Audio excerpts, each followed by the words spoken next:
Hey everyone, welcome to Finance Talks. I'm Krish Chopra, I'm Shelby Green. and we really wanted to come together and discuss finance tips, strategies for nurse practitioners. Um, One of the things that really brought us together, we met at the Unity Conference, the second annual Unity Conference back in October of 2019, and it was immediate where we figured out like, look, there's a lot of amazing content between kind of getting Shelby and really having him dive into the immense topic of financial planning. It's a topic that as an entrepreneur I need to get more involved with, and as our community nurses, nurse practitioners, they're growing in their careers, a lot of questions come up. So Shelby, I'm super excited to have you on, and I think one of the things I know I wanted to really discuss with you before we get to talking into debt today, which is our topic, student debt specifically, which is a hot topic. Shelby, how'd you get started with financial planning? Sure, good question. So I grew up in poverty, Krish, and so kind of growing up, I wanted to make sure that nobody ended up in the position that I ended up in, nor do I want to make sure I get back in that position. So what I actually ended up doing was I ended up studying money in college. I was thinking, how broke can I really be if I'm studying money, right? Right. And so that's what I did. I got a finance degree, and this was always what I wanted to do. And so naturally, I went into the industry right out of college, and it's been a life-changing event for me because since then, I've noticed my own parents' lives, and this is their life, like in a nutshell. If I fast forward to today, they're both in their 70s. They're going back to work because they ran out of retirement money. So my dad actually lost his job during the recession in 2008, and Right. he had about $600,000 to his name in a 401k. That's all he had was a 401k, and that's a pretty big amount of money for just a 401k. But after taxes, that's about what $440,000, and so he ran out of money. It took him about 8 or 9 years, and so now I'm having to help out, which I don't mind doing because I love them. However, obviously, if I did not have to do that, it would also need more money for me and my family, my immediate family, Right. right? And so that's what I want to do. I want to make sure nobody ends up in their position where they end up running out of money or being forced to go back to work in their 70s. And I want them to be in my position where now they're taking care of somebody else because of lack of planning. And so I want to be that planner for people so that way they don't have to end up in the positions that they could have avoided. Then how did you, and which I mean is amazing. Then what got you really focused in on nurses and nurse practitioners? Because I know that's like for you and I, we're sort of that kind of like outsiders looking in, right? You and I both neither are nurses. Right. And it's always like a story or a moment that's like, wait, why isn't anyone else doing this? Or how can I get myself involved and actually help or make an impact and address a serious systematic gap? What got you involved? Sure. So growing up, I actually had a lot of health conditions. And so I would be at the hospital a lot, usually for days at a time. And includes even a near death experience that I had. And so my experience when I went to the hospitals always was pretty much this. I would go to a hospital. The first person I have a relationship with was a nurse. Then I see the anesthesiologist, I see the doctor, get put to sleep. They do some stuff. I wake up, thumbs up, and then they did a good job, of course, but I don't see them after that. Who I see for the next 4 or 5 days while I was in hospital bed was nurses every single time. It didn't matter if it was 3 a.m., 9 a.m., 12 p.m., or 10 p.m. I saw nurses every single time working 12-hour shifts, working hard to make sure the patients were taken care of. And my experience there, I was noticing that doctors weren't doing that. And Right. on top of that, what I also noticed was that all the patients I was talking to, they were always giving praises to the doctors, but they never would give praises to the nurses, even though they were the ones that were taking care of us. And so I realized that my time there, they were very underappreciated and undervalued. And now that I do finances for them, quite frankly, they're underpaid for the amount of things that they do. They are heavily underpaid. And a lot of times people don't understand that like these people are doing a lot for us as patients. And so with the amount of work that they're doing, with the amount of things that they have to do, night shift, day shift, 12-hour shifts, whatever it is, all those things deserve to be paid equally amounts. And so I don't think that they're actually getting that. So I grew an affinity for them, and that those are the groups that I want to give back to. 100%. There's something about that the underserved, something about nurses is always reminding me also about teachers. And we always say the same things, right? They're shaping the youth. They're overworked. They're underpaid. They're underappreciated, right?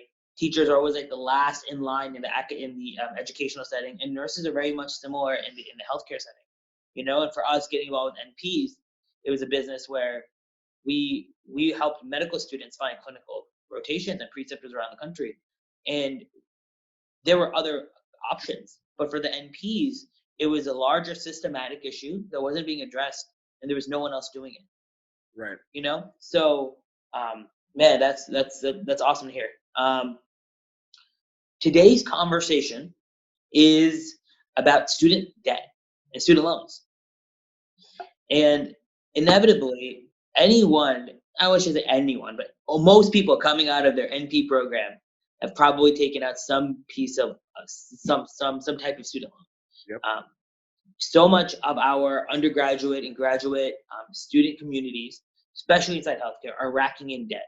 Sometimes up to the tunes of 100, 150K, 50K, 80K is normal. It's like standard part of life now.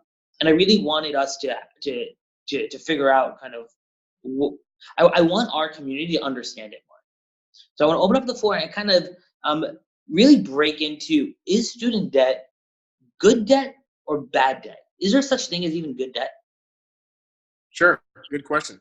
So I want to, differentiate the difference between good debt and bad debt first. So when people say good debt, or when I say good debt, because I do believe there's a such thing, I believe it's debt for a purpose in which you can build some sort of foundation, equity, whatever it is, right? So for example, I think student loan is actually a good debt. The reason why, especially for people like NPs, nurses, so on and so forth, is you wouldn't have that job unless you went to college. If your only means to getting into college was to get a debt, student loans, then that's exactly what's going to happen, right? So you had to get that student loan in order to obtain the degree, in order to get your job.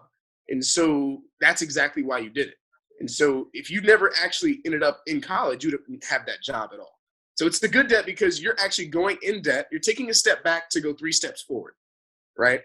Got it. So usually people are going for hopes of increasing their income. Once they go from a nurse to an NP, they're increasing their income. And so they're going to actually end up making more money than they ever did because they ended up at college, which just so happens that a lot of people can only go to college on student debt.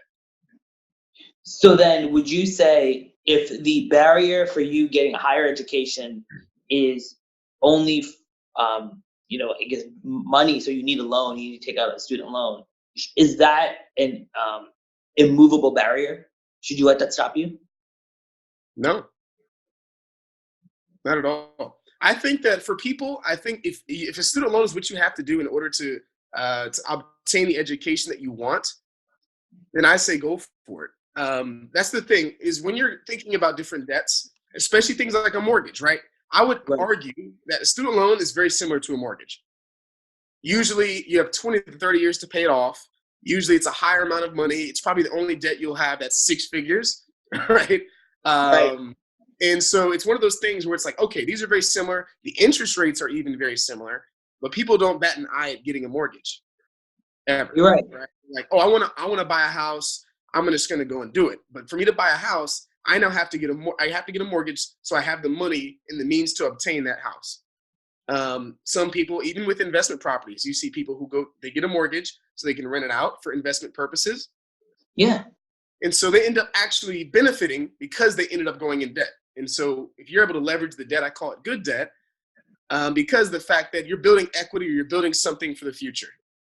Does that make sense? Got it. No, it makes a lot of sense. So then, it sounds like anything that's going to kind of help you either level up in your life or get better would be a positive debt, a good debt to have.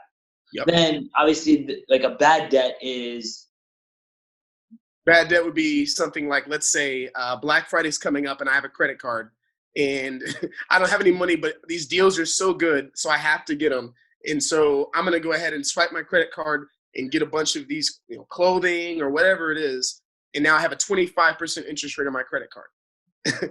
That's what I call bad debt. Usually most things that are purchased on a credit card, if someone leaves the debt there, usually that's bad debt. So paying off that I mean, and I think everyone's had that experience. Like, regardless of how financially savvy you are, you know, you get your first credit card. Maybe you're in college. Maybe you just graduated. And I remember for me, it was in college where I would say, you know what, I'm gonna buy this round of shots and I'm gonna figure it out later. I remember that was my thing on the bad debt to go It's into. on me, guys. It's on me. It's not, you know what? This is actually on Chase. This is it'll be on me in a few months, but right now it's on Chase. Yeah, Um, exactly. It's uh, exactly. And one thing what happens, especially once you graduate college, yeah. and people going into these new industries, is exactly what you said. That credit card that you're going to go ahead and buy, a lot of people, they'll have the full intention of paying it off. And so Hmm. they're like, okay, no, I'm going to pay it off. And so it's not going to negatively affect me. Or I'm going to get this credit card because Macy's told me that it's a 10% discount on my dress today or on my suit today if I get the credit card. So now you have a credit card you opened up and you're like, I got the discount, I'm good. And then you go ahead and you swipe it. Or if you get 5% cash back on a credit card, you swipe it. Or if it Right. says that you get reward points, you're going to swipe it because of that. What happens is there's some people who can actually control that. But for the average consumer, the reason why banks are even doing that at all, they're giving free money because they know that they're going to benefit, right? Banks are for profit, Yeah. right? And so what they end up doing is they're saying, okay, here's that 5% cash back, so on and so forth. You end up swiping with the intention of paying it off, and then something happens and you don't. And then it ends up racking up, racking up, racking up. And so that ends up just being bad debt altogether. Credit card, auto loans. Auto loans are a very, very common thing that people get because they want a newer vehicle. Right. Right. I would say an old car and a new car can both get me from point A to point B. I just may want the luxuries of having a newer vehicle. Mm. Still, even though I like the luxury of having a new vehicle, it's still bad debt because as soon as I go ahead and get in debt, it's a depreciating asset. Right? You've ever heard the term like as soon as you drive off the lot, you've lost your car is already depreciated? Yeah. It's exactly true. It's exactly true because no one's going to give you the same amount of money that you ever paid for it. Got it. Okay. So auto loans, bad debt makes sense. Mortgage, good debt. Student loans, good debt because your degree will be worth more in the future because of your work experience. That's exactly right. If I had $100,000 in student loan, but my pay went up $20,000 a year, in 5 years, I've now paid that off. Does that make sense? It does. It does. Okay. So then, and let's also caveat this with saying to earn more in nursing, right? To jump from being a registered nurse to an NP or an LPN to a RN, you need that extra education, Yep. right? Versus maybe in another industry, you don't need to go to school. Right. Like if there's a lot of majors for that, or a lot of business degrees. Sometimes you don't need a business degree to open up your own business. You can That's just correct. open up your own business. So interesting. Now let's like transition and get hyper tactical. One of the things I know that and like our community loves, especially from our other podcasts, is when we get the experts like yourself to give us like the tactics on what to do. And here's the reality, Shelby. Everyone has student loans. I have student loans. NPs have student loans. My students have student loans. My preceptors have student loans. I have student loans. Everyone has student loans, man. I do. Our NPs do. Our students, our preceptors, it's everywhere. So I have some student loans. Okay, that's a bucket right here. Whether it's good debt or bad debt, it's debt. Now I have, maybe I graduated and I wanted to splurge on a nice vacation and have some credit card debt because of it. And maybe I have some other I have my monthly expenses. But you told me in the last episode that I have to save for retirement. So how does one put together plan for us? Like how do we figure this out? What do we pay off first? Sure, sure. So I'll give some basic general advice because I think for each person it could be a little bit different, right? There's some people who have different types of debts. Some people might have a personal loan. Some people might have a credit card. Some people may have an auto loan. Right, right. I would gladly meet with people one-on-one if they wanted like an actual plan for themselves. Mhm. Now, as far as basic general advice, this is the way I tell all of my clients to view debt. I'd say always pay off the higher interest rate debt first because that's usually what's negatively affecting you the most. So if you have credit card debt that has a 25% interest rate, and you also have student loans, well, yeah, keep paying the student loans, pay the minimum what you got to pay. But I would say knock that credit card out because it's going to negatively affect you a lot more than the student loan. Now, once you back it down, and I give actual tips on how to pay off student loans. This is a very popular thing with every single 100% of NPs that I talk to. Hold on, I'm gonna get my notebook and start taking down some notes myself. Sure, All sure. right. Hit me. So, no, it's good. It's good. So this is the thing. Way people are viewing student loan as a completely emotional debt. I say this because it's something that's pressing on you, and you have other debts. You have a mortgage, but you're not asking or trying to, rush your mortgage payment off, right? It's the same interest rate as your student loans, probably. Probably more, actually. It's probably more debt. So, because if you have $100,000 in student loans, you probably have more than $100,000 house. And so that mortgage is actually technically speaking, is actually negatively affecting your credit-wise than the student loan is. But people were rushing to pay off the student loan. I got to pay this off. I want to pay it off in 5 years. That's what everyone tells me every time I meet with them. 1 to 5 years is their plan. Now I ask them why. Oh, the answer usually is nothing to do with math. The answer is usually, oh my God, I got to pay it off. That monthly payment is hurting me, or whatever the case may be. Right. Payment is $300 a month, and your student loans are $100,000, right? $100,000, whether you pay it off this year or in a couple of years, is the same exact $100,000. The only actual difference is the interest accrued from waiting to pay it off. That's the only difference, right? So yeah, if you have a $70,000 loan, kind of what I briefly mentioned in the last episode, it's going to take, if it takes you 20 years to pay it off, you've accrued $30,000 of interest.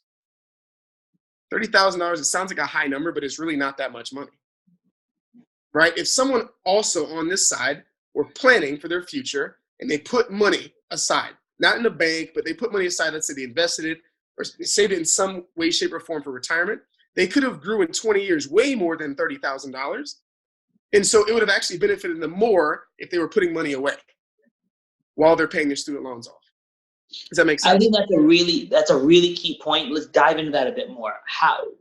Why, if I save money and say I put my money in a market, right? And like I always read about this Vanguard funds, right? This typical ETF index fund. Why is that better? Because your interest rate is probably between 2 and 5%, maybe even 6%, right? Okay.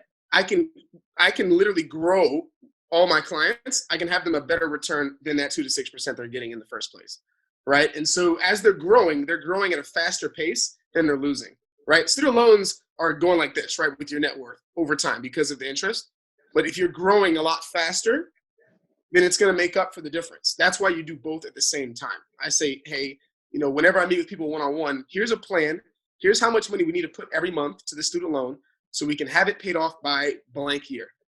Now, if people rush to pay it off, they lose flexibility. I put all my money to paying off my student loans. Now I have nothing in my savings account, nothing in my retirement account. So now I end up 40 years old with no retirement account, nothing in my savings. If I have an emergency, I actually spent all the money on paying off my student loans. So now I go back in debt because I have an emergency. Right, and the debt you'll go into in an emergency is probably higher interest. A lot higher interest. And on top of that, now they can start retirement late, and because they just took time to plan because they're putting so much money to the loans. And so now they only have 25 years to plan instead of having 30 to 40 years. So, it's one of those things that, you can kind of do at the same time. So basically, one of the things I feel like we're kind of alluding to a little bit is compound interest. And you're saying something so important that like I need everyone to hear this. So I'm an NP, right? I'm going to be graduating roughly, I'm like 30, 31 years old, maybe 32. If I pay off my student loans from now until I'm 38, I'm still only 38 years old. Like I still have another 30 years for safer retirement. Sure. Why not just wait that 7-8 years and get rid of my student loans? You're telling me to save for retirement starting today. Like, I'm 30. Like, I'm not thinking about retirement. I'm thinking about, like, should I go get that nice car? Sure, sure. So the thing is, first of all, for someone to even pay that student loan off that quickly, they're probably going to be putting at least probably $1,000 a month, right? It could be Well, maybe, yeah, yeah, they're going to be yeah, putting a pretty hefty amount to that. To that. So I mean, it's the same thing. They lose flexibility. One, they can grow faster because, like you mentioned, the word compound interest. yeah. That is a huge word, right? Because you're getting interest on your interest to go upwards versus as you're paying your student loans down, you're getting interest on a lower number, right? So it's the complete opposite effect. And so Okay. that's the thing. When you start doing and putting money away and you're getting that compound interest, your money literally does this. On the student loans, on a chart, you still see this number here, regardless of whatever chart you look at, because you're still making payments. Every single month that you make a payment, you're putting some to the principal and some to the interest paid. Because you're putting some to the principal, it's not like you're getting the same interest rate even on that student loan debt. So if you have $100,000 of debt, it's not I'm getting 5% interest rate on $100,000 every single month. That's not how it works, because every single month the debt is decreasing, right? So Yeah. it's a decreasing effect. You're actually doing better and better over time, paying less in Because interest. less is accruing. That makes sense. So let Right. me ask you this. All right. Yeah, a few minutes ago, you said, all right, well, working with you or just putting money in the market, you probably make more than the 6% or 5% that your debt, the interest rate on your debt. Maybe it's 7, maybe it's 8%. We know if you aggregate it, the market will generally make you anywhere from 8 to 10%, right? 7 to 9%. Um, but it's only 2% difference, right? Like, what's 2%? It's nothing. Sounds like nothing. In theory, it's just a number, right? Now, here's the thing about numbers. Yeah. There's a percentage rate, there's a number, but then there's an actual return. How much money am I getting, right? And so there's a very common thing like the rule of 72, for example, that a lot of Yeah. people may have heard of. Maybe it's something that like a lot of people heard how long it takes to double your money, right? Mm. Now, if I did that same exact thing, let's say it takes me at a 7% return, 10 years to double my money. So my 100,000 turns to 200,000 in 10 years. If I let my student loan sit there for 10 years, do you think they're going to double? No, I mean, on Not even, 5%, it'll not even close. no, it'll probably go. I mean, I don't know the math, but maybe like 130, 140, 150, 130. You'll have to double the money. It'll literally be about 120, 125. And so on this side, in 10 years, I can make $100,000. But on this side, okay, I lost maybe 20 or 30, right? And this is all things equal, right? Now, obviously, we just mentioned how the interest is going to decrease because you're making payments. Yeah. And so on this side, I've doubled my money. On this side, maybe I lost an interest. Let's just say $20,000. I still grew $80,000. And so it sounds like a very small number. It's like, oh no, it's just this percentage. But the way compound interest works and the way growing money works is your actual money. The money you're actually going to see is a lot higher. And so that's where the benefit comes into play. That makes a lot of sense. Let's step back a little bit more because compound interest makes sense. You're advocating for an approach where you don't just focus on student loans, where you're saying like, hey, you need to kind of address your student loans, make your minimums, maybe make a little bit more, but make sure you're saving, right? You mentioned the emergency fund again, which makes so much sense. Your mortgage is so similar to your student loans. Don't kind of have this weird emotional effect to it. Emergencies come up a lot. And one of the big things is in bad debt, right? That interest rate kills you. What are some other emergency that people like aren't planning for that could be bad debt that people are going into nowadays? So here's some that I've actually heard within the last 2 weeks, personally. I'd rather give Okay. real life examples. Obviously, won't give any names. So here's some things that people have told me because I've talked to people who have credit card debt. I've talked to people who have auto loans. I talked to people with personal loans, even medical debt. I've heard all of the above, right? Now, I will say, just to start, there was one person, they had about $35,000 in medical debt. Medical debt, one could confuse it for good debt because, hey, I had to go to the hospital to get a treatment, right? Without that treatment, I obviously may be ill or I could have Yeah. died or whatever the case may be. Sounds like a good debt. I should have had health insurance. Right. That's the way I look at it. I should have had health insurance. Right. Now, another real life example. So we had a family, and they basically had to take out a personal loan in order to pay their mortgage because the father actually lost their job. So this was an emergency that people definitely don't think about is, what if my company goes under? This person's company went under. And so he lost his job naturally. So now their income went from being, I believe it was like $8,000 a month to $4,000. That's a pretty big difference. It's a And lot. so they ended up having to, because they were struggling, they had to take out debt, a personal loan, which is generally bad debt. And they had to do that to pay their mortgage. So they used debt to pay debt.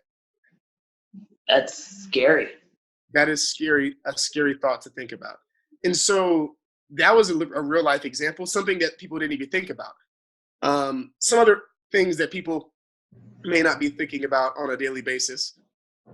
Every now and then I've had some clients, and they had an auto, like a vehicle, but it's their like dream vehicle.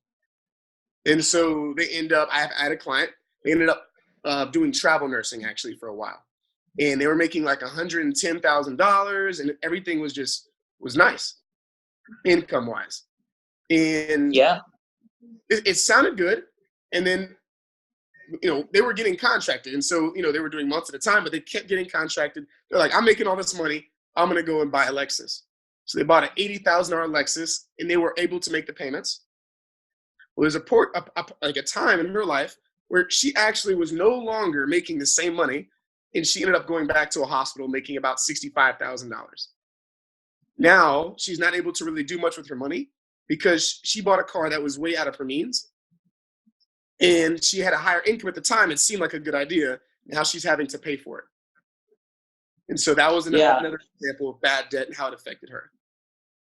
So like people making the decision to, it's like they're making a decision based off a short-term boost in income that they think might last forever. They're not thinking, will this last forever? Can I pay this off in, I don't know, 2 years from now, 3 years from now? All right, Shelby. So we obviously are kind of getting to the point where we should wrap up in a few minutes. Any final thoughts about that urgency topic you talked about? People are emotional about student loans. They're really stressed out about it. They feel like they have to pay it off, but why? How do they address that urgency in themselves? Sure. So I need, they have to think about it from a completely mathematical standpoint. Me, when I'm doing business and I have clients who are coming to me about their student loans, I have no emotional feeling or attachment to their student loans, right? It's theirs. Now, what I do have is math, and I know the math and the numbers, and I ask them the question, 2 questions. The first question is, what benefit do you gain from paying it off early? So let's end on this note. So let me ask you some questions about your own student loans. So Okay. Chris, you pay off your student loans in 3 years. What benefit do you gain? I'll have an extra $119 a month. Okay. Is $119 affecting you that much? No. It's probably under 10% of your income, maybe even 5. Yeah, I mean, it might be an extra. I mean, if I think about it, I guess I could just save that more, put it into my Roth or something. You can put it somewhere, that's for sure. And then the second question I always ask, what is the difference between, mathematically, what is the difference between your student loan and your mortgage? I guess not a whole lot. I Okay. mean, it's like my mortgage it's like I'm paying rent, but it's my mortgage. One day I won't have to pay rent again, right? Yeah. And you're just making the minimum payment on your mortgage, right? Yeah, actually, you know what? My girlfriend and I, we pay a little bit more. So I think our mortgage is like 1,200 something, 1,300 something. We pay 15. Okay. Perfect. So you're paying a little bit above that minimum, but you're in no rush to pay it off. You'll probably still have it paid off in 20 years. Yeah, I mean, 100%. So why rush the student loans? I mean, you make a good point. I think my interest rate on my student loans is like under 5, 4.2, 4.3, something like that. Yep. I still have student loans. Mine's 3.5%. Yeah, my Yeah, and my mortgage interest rate is literally about 3.5% as well. yeah, I mean, you make a really good point. When I was younger, I actually had to pay off one of my student loans. I made an investment into a business years ago, and I used the interest from the business to pay off my student loans. Nice. That was a long time ago. I was really Yeah. proud of that. Yeah, and so that's a good job. And that's the thing I tell people is unless there's an actual like reason for them to pay it off like really quickly. There's been a couple of examples I've had that people had to pay off bad debt really quickly, for example. But when it comes to the good debts, I mean, unless there's some dire need to pay it off at a certain time, getting tongue-tied over here. I mean, in theory, I mean, they have until retirement to pay it off, right? Because they still have the ability to make money every single month. Now, what they don't want is they don't want all that debt in retirement because they're not working actively, right? So at that point, when they're not actively working and making the same income, you don't want that any of the payments anymore. No, you make a really good point, and I think, yeah, I think we have to reframe it, and I think as a culture, people demonize student loans, right? But the reality is, the way life is now, it's not the same as the way it was in the 70s and the 80s. Education is more expensive. It's a world we live in, and that does suck, but it's true. Yep. But people are also making, like the capacity to go back and get your education for an NP in 2 years, 2.5 years lets you increase your income, and that didn't exist necessarily 30, 40 years ago. And Right. no, you make a really good point, man. Really good point. If I were 55 years old, for example, I would rush to pay off my student loans. I want it paid off before I retire. I have a shorter period of time.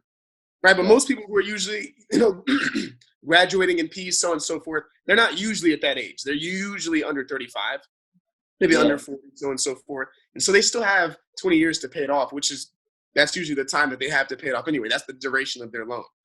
Right. All right. So, Shelby, I know part of this podcast, you're doing something really awesome and kind of having these consultations with anyone that wants to get in touch with you. How can people get in touch with you, and what is a consultation?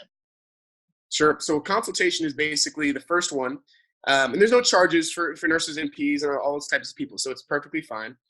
But the consultation is just for me to get to know you on a more financial level. So in our first meeting, I don't give any recommendations at all. What I basically say is, hey, I'm going to listen with open ears, so that way I can make a completely, unbiased, recommendation to you. So you're just giving me information. What are your goals? What's important to you? What do you want to accomplish? Then our next meeting, I give recommendations based off of what you told me. That way I can go back, I can think about it, I can do math, and that way I can make an informed decision that I've thought about, I've researched, I've done the math already. I've calculated everything already out. And that way I can now give that recommendation to somebody. As far as how they can find me, my company is SAG Financial Group. They can go to sagfinancialgroup.com. Also on all the social media platforms, you can find me as Shelby Green, Wealth is Health. Shelby Green, Wealth is Health. And is that green with an E at the end, or just green as in the color? It's like the color. All right, like the color. I love it, man. Shelby, thank you so much. Honestly, I think, man, this is just such good information. Talking about like there is a lot of anxiety around student loans. Like I feel it with my employees on my team. We have a lot of people that young graduates, college grads, undergrads, some master degrees here, and that question of I gotta pay off my student loans comes up a lot. Yeah. And it is, you're right, it's a very emotional. I've never framed it, and your framework is so clear. Don't make it you're basically asking questions to make sure that they're not being emotional about their decisions. You can't be emotional when you're talking about your finances. It's very linear, right? It's very binary. Numbers, if you invest, it'll become this. If you get this interest rate, X, Y, and Z. So, no, appreciate that advice, man. Thank you. Yeah, not a problem. Cheers, man.